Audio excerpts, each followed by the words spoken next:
Good evening, Mercy Rodriguez here, MPA 585, week 8. Today we are sharing 5 things I didn't know 8 weeks ago, or 5 key lessons from economics of the public sector. So I really enjoyed this class.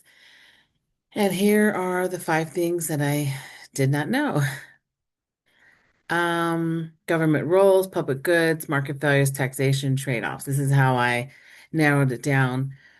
With government roles, I think before reading the book and all the chapter reading, I understood that governments collect taxes and they provide public services, but I don't think I fully grasped the role that the public sector really played, or like the variety of roles. And now I know that government acts as a regulator, as a redistributor of income, they stabilize the economy, they're the provider of public goods. And I think these functions are essential for addressing market failures and at the same time ensuring more equitable outcomes. And I think it's really important because it highlights that economic well-being depends not just on markets, but on how effective our government can manage and complement those markets.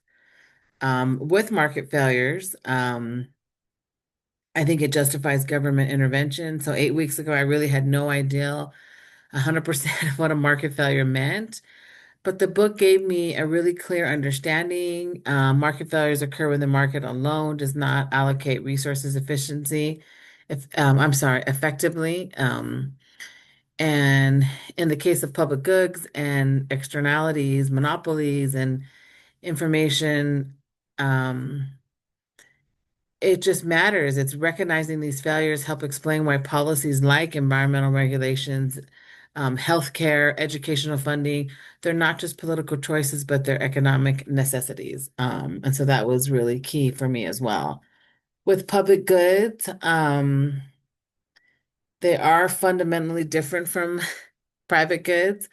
I think I used to think of goods mainly in terms of whether they were bought or sold. And I now understand the economic characteristic that makes something a public good, a non-rivalry and non-excludability.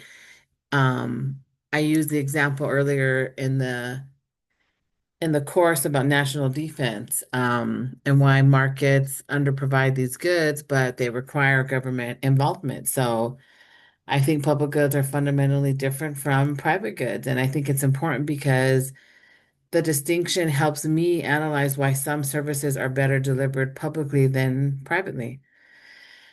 With taxation, um, taxation has economic and social objectives. And before I viewed taxes mostly as a way to raise revenue, and now I understand that taxation also serves like a bigger purpose. It redistributes income, it influences behavior. Um, the book also helped explain how different tax structures um, affect equity and efficiency. And I think it's important because I think this kind of knowledge for me is crucial, and for others for just like evaluating um, policies, fiscal policies, and their real world impacts on different groups in our society.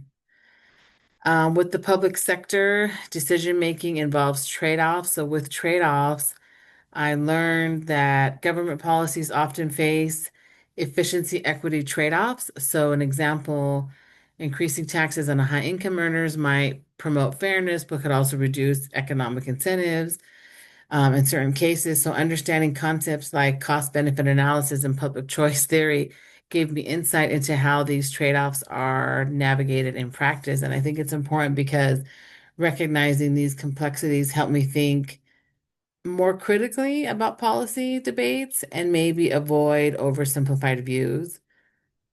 So those were my 5 key takeaways. In conclusion, I really enjoyed this class, and I think was something that stood out to me after studying this book is how interconnected public and private sectors truly are. And I think government isn't just like a referee in the economy; it's really an active participant shaping markets. It helps redistribute resources. It addresses failures that private sectors maybe can't handle on their own. This kind of perspective was really valuable for me and just understanding real world economic and political um, debates more deeply and critically. And just overall, I really, really, really enjoyed all the videos, all of the articles. The chapter reading was a lot, but it was really, really great. And I really enjoyed reading everybody's presentations as well. Thank you so much.